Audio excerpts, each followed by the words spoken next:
우리가 예배를 드리면, 공중 예배를 드리면 꼭 예배에 집례하는 목사님이 마지막에 뭘 하죠? 축도를 하죠. 축원사라고도 하는데 축복 기도죠. 근데 이 축원사 안에는 바로 삼위일체 하나님에 대한 복을 여러분 앞에 내립니다. 예수 그리스도의 구속의 은혜와 지극하고 만극하신 하나님의 사랑하심이, 그 다음에 뭐예요? 성령님의 감화, 감동, 충만, 교통, 인도하심, 이렇게 나오잖아요.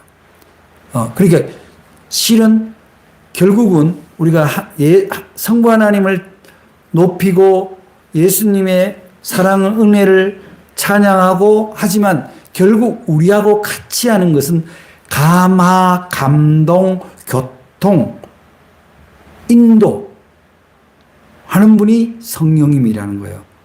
그럼 물론 우리가 믿는 하나님은 이 세 위가 한 분이에요. 한 분인데 우리한테 역사하는 것이 다르게 역사한다. 다른 한 분의 하나님이 우리한테 사랑을 주기 위해서, 은혜를 주기 위해서 가장 직접적인 접촉을 하는 분이 바로 성령 하나님이다.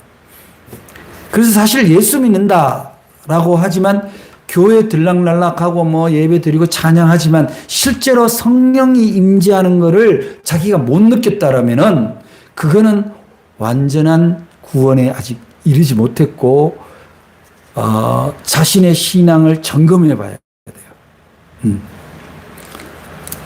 그래서 교회 절기는 우리가 알다시피 이제 예수님을 기다리는 대림절로부터 시작해서 성탄절기, 주연절기, 그 다음에 사순절기, 고난주일, 고난주간, 부활절기, 그리고 오늘이 이제 지난주까지가 부활절기가 마지막이고 오늘이 이제 성령 강림절이에요. 그 나머지는 뭐냐면은 이 1년 중에 한 25주에서 26주 정도는 성령님과 함께 하는 거예요.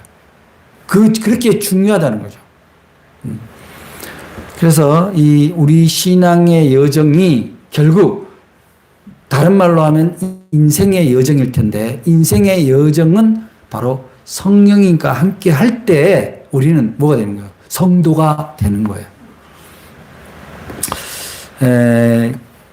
그래서 우리가 이제 그 성령님의 감화, 감동, 충만이라고 할 때, 감화라는 말은 뭐예요? 그것을 성령님의 혹은 누구의 이야기를 듣고 말하자면 변화되는 거예요. 감동이 일어나서 공감을 해서 변화가 일어나는 걸 감화라는 거예요. 여러분들은 이제 예배 후에 목사님이 축도로 감화, 감동, 충만 이렇게 얘기를 할 때, 내가 오늘 예배 가운데 내 안에 계신 성령님이 감동을 주는 대로 내가 그렇게 그리스도인 성도화되고 있는가를 이 안에서 자기에게 다독거려줘야 되는 거죠.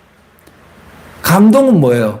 감동은 굉장히 중요해요. 감동, 교통이 같은 말일 수도 있는데 뭐냐면 우리가 교통이란 말은 서로 교제하는 걸 얘기하잖아. 성도가 서로 교통하는 것과 그럴 때 뭐 교통에서 뭐 도로에 뭐 왔다 갔다 하는 교통이 아니잖아요.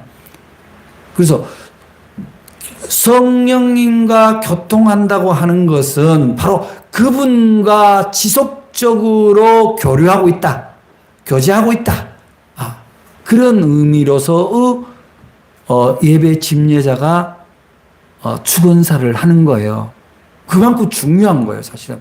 예배 다 드리고 그 축원사를 안 듣고 가면은 그분은 사실은 결정적인 거를 예배 가운데서 빠뜨리고 가는 거죠.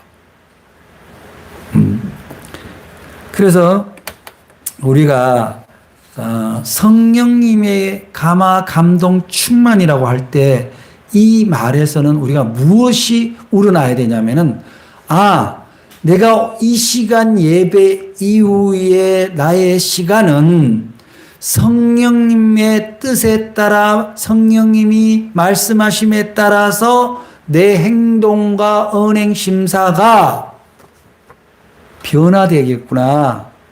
변화되어야 되겠다 결단하지 말고 변화되겠구나라는 확신을 가져야 된다는 거죠. 그러면 이 예배당을 나가는 때부터 나는 누구예요? 성령의 사람인 거죠. 성령의 사람인 거예요. 예배당 계단 내려가서 오늘 말씀이 뭘 했는지를 잊어버리더라도 적어도 축도를 받고 아멘을 했다면 나는 성령의 감화, 감동, 교통, 충만함으로 세상을 이기고 나간다. 세상을 이긴다라는 것은 뭐예요? 여러분, 세상 사람들이 여러분들하고 시비 걸로 싸움하러 옵니까? 그렇지 않습니다. 물론 뭐 종종 그런 경우는 있을지 모르겠지만 대체로 세상을 이긴다는 건 뭐예요? 예수님의 생각 혹은 성령님의 감화, 감동, 충만하신 그 생각보다가 내 생각이 앞서는, 내 욕심이 앞서는 유혹을 따라가는 구습이 있는 상태, 그것을 이기는 상태가 세상을 이기는 거예요. 그래서 세상을 이기는 힘은 어디서 나왔어요?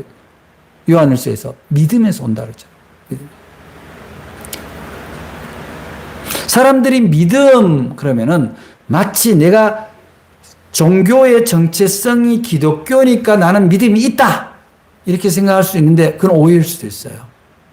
뭐 그럴 수도 있고 안 그럴 수도 있겠지만 내가 교회에 다니고 교회 직분이 있으니까 내가 믿음이 있다라고 생각하고겠지만 그럴 수도 있고 그렇지 않을 수도 있어요. 그러면 그럴 수 있는 건 뭡니까? 누가 증명합니까?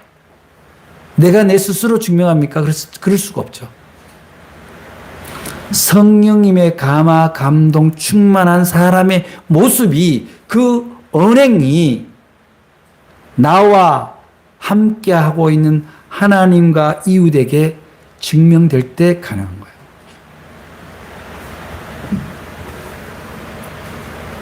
우리가 성령 강림절 이렇게 하면은 일반적으로 종교적 교리보다 더 큰 것이 성령님의 임재거든요. 성경 공부 열심히 하는 거 필요합니다. 근데 거기에 성령님의 감화, 감동하심이 함께하지 않으면 아는 것에서 그친단 말이죠. 아는 것은. 그래서 그게 걱정되는 거예요. 누가? 예수님이. 오늘 이제 이 장면은 어떤 거냐면 앞에서 예수님이 14장 15절에서 계속 예수님이 보혜사 성령에 대해서 영에 대해서 얘기를 해주셔요. 해주신 다음에 이제 16장에서 이제 뭐라 하면은 내가 이제 곧 떠날 텐데 곧 떠난다. 떠나는데 걱정이 많은 거예요. 예수님은. 왜냐하면 이 제자들이 아직도 예수님이 말씀하는 걸 다 깨닫지를 못하고 있는 거야. 걱정인 거죠. 그냥 예수님의 그 말씀이 좋고 여러 가지 치유 사역이 좋고 이적 사역이 너무 놀라웠기 때문에 그분이 인물이 틀림없이 구세주일 거라는 믿음은 있지만 보혜사 성령 영에 대해서 얘기를 할 때는 모르는 거예요. 거기다 오늘 뭐라냐면 내가 지금 잠시 후에 떠날 텐데 떠난 뒤에 잠시 후에 너희들이 다시 볼 텐데 내가 떠난 뒤에 너희들이 낙심하겠지만 그것이 곧 기쁨이 될 거다 이런 얘기를 하는데 이 말을 이 당시 제자들이 다 뭔 말인지 몰라요. 왜냐? 예수님이 왜 떠나? 그리고 왜 또 잠시 올 거를 왜 떠나? 지극히 인간적이고 육적인 생각에 사로잡혀 있거든요. 이 사람들이 누구예요? 예수님을 따라다니는 제자예요. 교회를 다니는 성도, 장로, 권사, 집사, 심지어 목사까지도 이해를 못할 때가 있어요. 뭘? 하나님의 영에 대해서. 그래 오직 답답하면 예수님이 그러잖아요. 너희들은 그래서 영이 어디서 오냐 그랬더니 너희들은 눈에 보이는 거 기사 이적만 보려고 그러지 성령은 바람처럼 왔다 바람처럼 가는데 그거를 모른다 이 말이에요.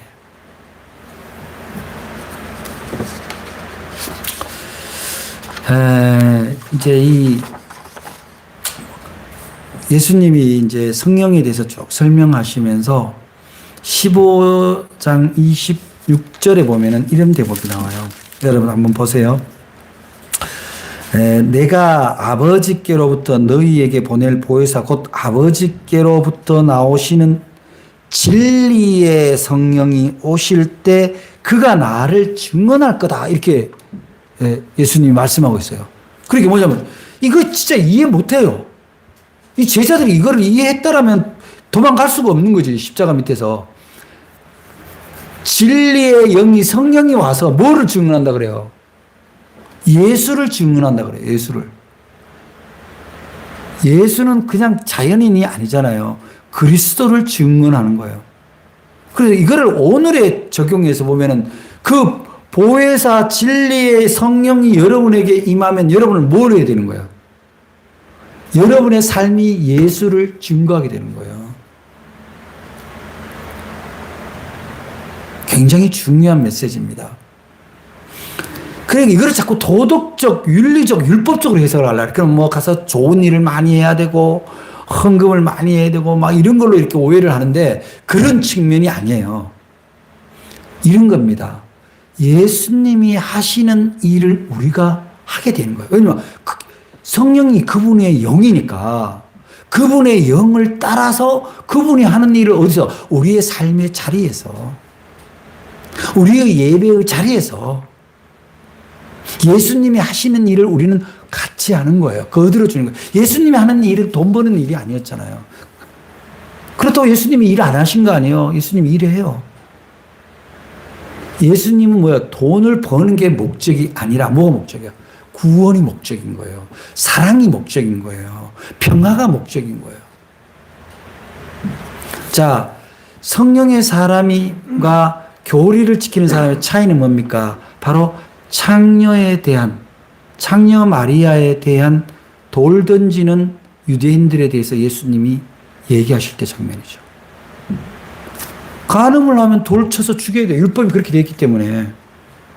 근데 율법을 지키는 자가 율법을 남한테는 지키라고 하는데 자기는 안 지켜. 이 여자가 간음을 할 때 이 여자가 수없이 많은 사람과 잠을 잤다는 거야. 왜냐? 매춘녀니까. 그러면 이 매춘녀와 잠을 자는 사람이, 가난한 사람이 거기 가서 돈을 주고 매춘할 수 있냐고. 다 여기 모여있는 그 남자들인 거예요. 굉장히 도덕적인 것처럼, 굉장히 신앙적인 것처럼 얘기하지만 실제로 거기에 사랑이 결여된 그런 잣대로만 한다면 그는 성령의 사람이 아니라 종교주의자의 모습이다. 오늘날 우리 교회 안에 그런 신자는 없을까 하고, 또 나의 모습은 그런 건 없을까 하고 돌아봐야 되는 거죠. 성령의 사람은요, 그 사람이 얘기할 때 사랑이 느껴져야 돼요. 책망을 하더라도 사랑이 느껴져야 되고, 눈빛을 봐도 사랑이 느껴져야 되는 거예요. 저는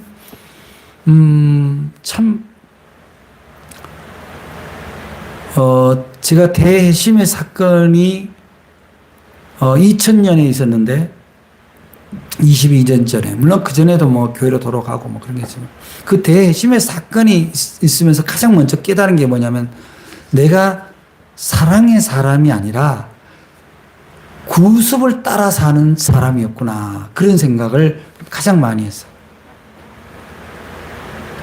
교회는 습관적으로 다니고, 교회 안 가면 찜찜하니까 나가고, 11조를 하면 내가 믿음이 좋은 사람인 것처럼 내 스스로가 증명되는 것 같았고, 그런데 성령이 임재를 하니까 상황이 180도 돌려요. 이 세상 가장 더러운 존재가 자신인 거예요. 가장 이기적인 존재가 자신인 거예요. 모든 것의 출발도 자기, 모든 것의 목적지도 자기, 모든 것의 기준도 자기인 거예요.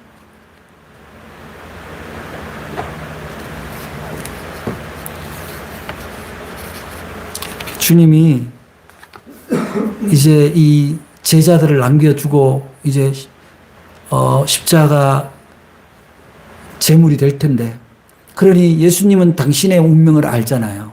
아는데 얼마나 마음이 찹찹하고 답답하면은 오늘 그런 말씀을 하시잖아요. 오늘 우리가 12절에 보니까 내가 아직도 너희에게 이를 것이 많으나 지금은 너희가 감당하지 못하리라. 그런 거예요. 내가 이런저런 말을 하고 하지만 너희들이 지금 감당을 못해. 왜냐? 성령님이 그 안에 안 계시거든. 그러니까 예수님이 영을 얘기를 해도 영을 못 알아들으니까 답답한 거예요. 답답하고. 그런데 진리의 성령이 오시면 그가 너희를 모든 진리 가운데로 인도하시리니 그가 스스로 말하지 않고 오직 들은 것을 말하고 장래 일을 너희에게 말하리라. 이제 성령님이 우리에게 임재를 하시면 우리가 우리의 말을 하는 게 아니라 바로 하나님이 말하라고 하는 것을 말하게 된다.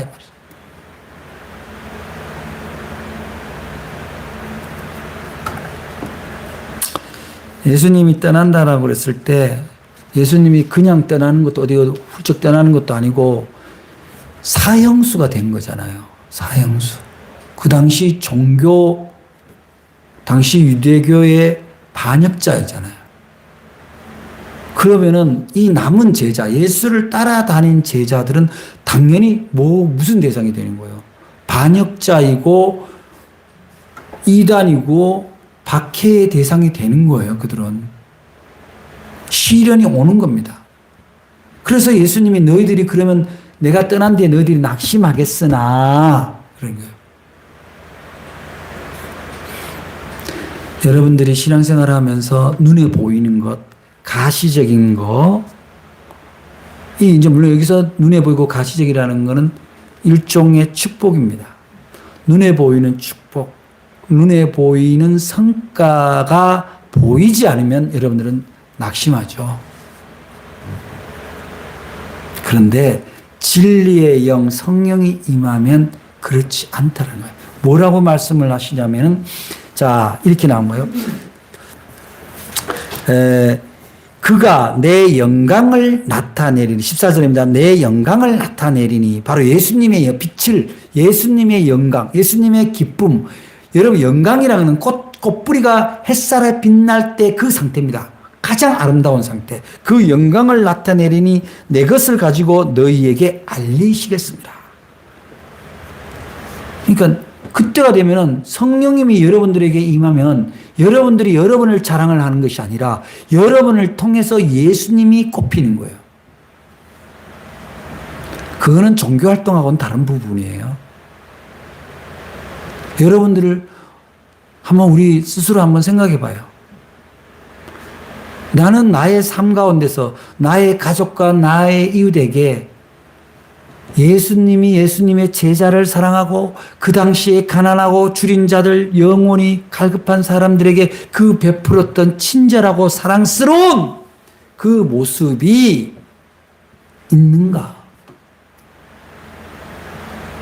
그것 없이 성령으로 방언을 하고 자빠지고 병을 치유하면 뭐하냐고요. 성령님을 도구로 예수 파리로 자기의 입신을 양명하려는 것밖에 안 되는 거죠. 성령이 임하면 예수님을 증거하고 예수님의 영광이 나타나게 된다. 예수님이 가장 기뻐하시는 것은 뭘까요? 이 땅에 하나님 나라가 선포되는 거예요. 하나님 나라는 뭐예요? 한문으로 하면 천국이에요. 우리의 집안이 천국이 되어야 하고 우리의 일터가 천국이 되어야 하는 거지. 교회에서만 천국을 말하면 뭐합니까? 부끄럽게도 교회도 다 천국을 이루지 못하고 있지만 오늘 여러분들이 돌아가시면 오늘 성경 함께 예배드리는 영상 가운데 예배드리는 성도 여러분들도 마찬가지입니다. 여러분이 성령의 사람이 되어야 진정한 크리스천일 뿐만 아니라 보혜사 성령이 들어있는 사람은 하나님 나라를 선포하는 거예요. 하나님 나라를 사는 겁니다.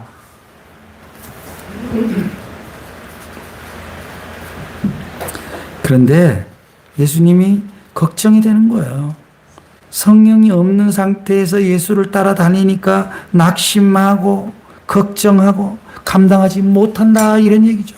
여러분들도 마찬가지입니다. 우리도 마찬가지예요. 우리가 사랑을 보이고 하나님 나라의 모습을 보이는데 성령님이 함께 하시지 않고 있기 때문에, 내가 성령님을 거스르기 때문에 나의 삶의 자리에 사랑이 말라가고 있다.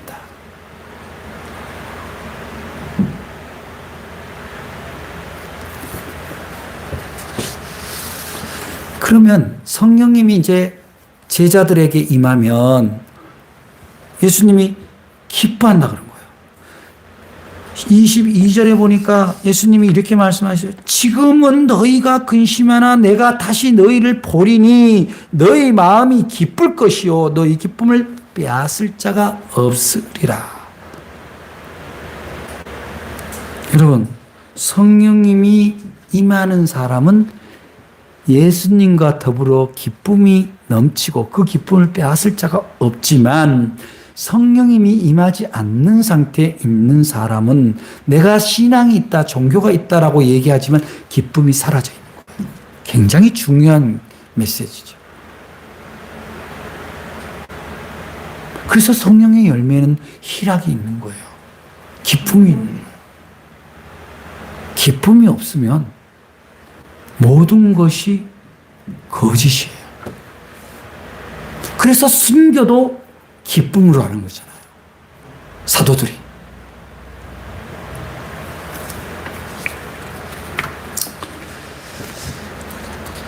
근데 이제 예수님이, 성령님이 임하시는데, 이제 예수님이 부활하셔서 이제 그 제자들과 그 150문도들과 이렇게 함께 있을 때도 무슨 말씀을 하셨어요?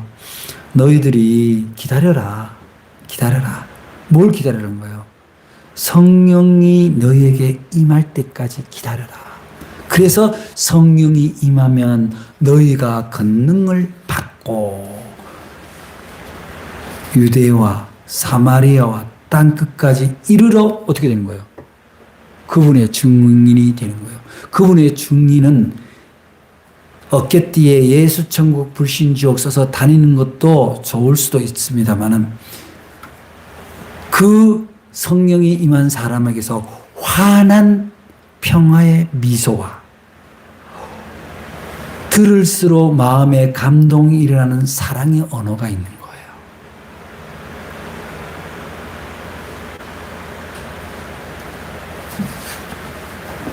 우리는 이 세상에, 여러분 잘 들으세요.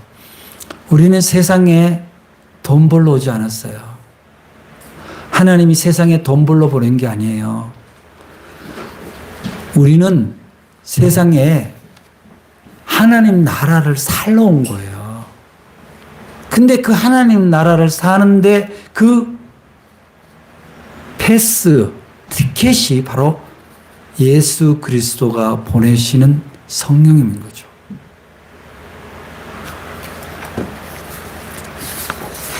성령 강림절은 바로 그런 부활절이 끝나고 승천주일이 지난 다음에 이제 예수님이 하나님을 믿는 백성들을 지극히 사랑하셔서 차마 그냥 둘 수 없어서 바로 주님의 이름으로 보내는 보혜사 성령, 아버지의 영, 예수님의 영을 우리에게 보내신다. 이거 이상 기쁜 복음이 어디 있습니까? 나는 할 수 없으나 그분이 할 수 있게 해주시고, 나는 괴롭고 슬프나 그분이 우리에게 기쁨을 주실 수 있다면 그거는 무슨 몫이에요?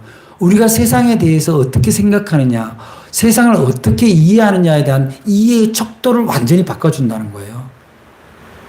내가 지금까지 이런 일 저런 일로는 슬퍼하고 괴로워하고 분노했다면 이제는 이런 일로 슬퍼하고 괴로워하고 분노할 것이 아니라 오히려 그러한 일로 기쁨을 회복하고 희망을 회복하게 되는 그 능력과 용기가 성령님을 통해서 오신다는 거예요.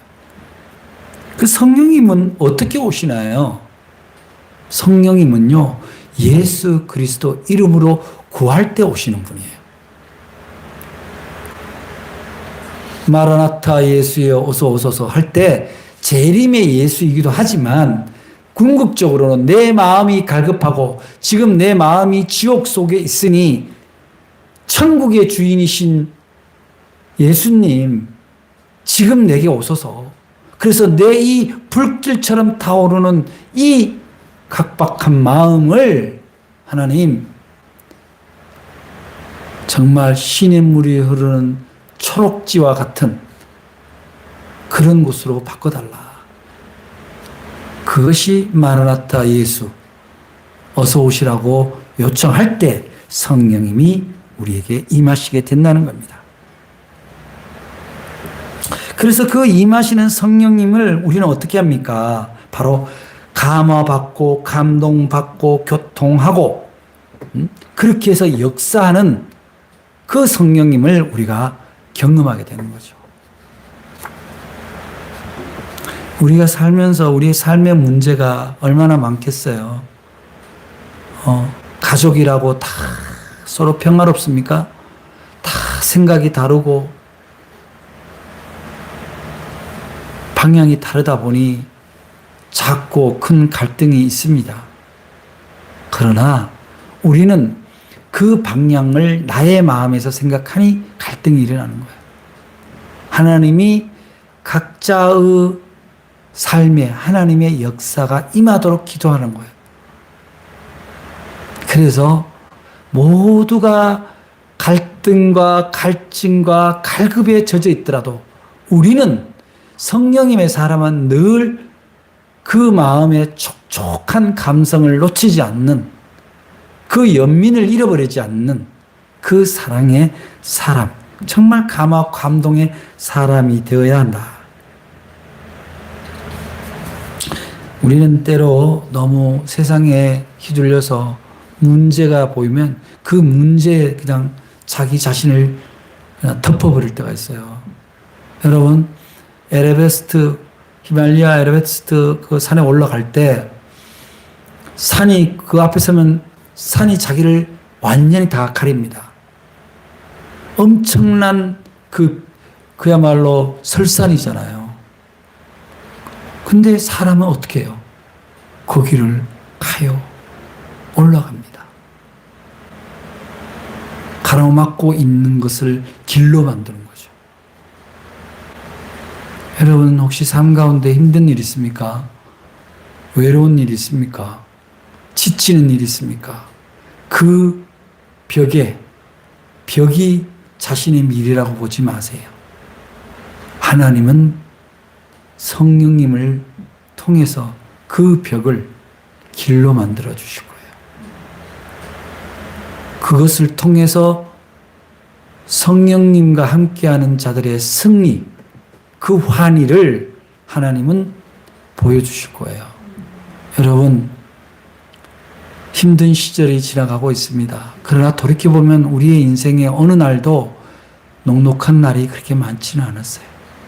중요한 것은 그 힘든 것에 자신을 매몰시키는 것이 아니라 언제나 우리 가운데서 사랑을 나누기를 원하시고 평화를 나누기를 원하시고 서로 의지하고 위로하기를 원하시는 성령님의 감화, 감동, 충만, 교통, 인도하심을 날마다 구하는 여러분들 되시기를 바랍니다. 그래서 지금은 감당하지 못하나 성령님이 오시면 그 모든 것을 능히 이기는 능력의 자녀, 하나님의 백성이 되기를 간절히 축복합니다. 오늘도 성령님이 여러분과 함께 하셔서 여러분들이 모든 삶의 문제로부터 승리하는 여러분들이 바로 기쁨의 주인공이자 기쁨의 나누는 기쁨의 사제가 되기를 간절히 축복합니다. 기도하겠습니다. 사랑의 하나님 감사합니다.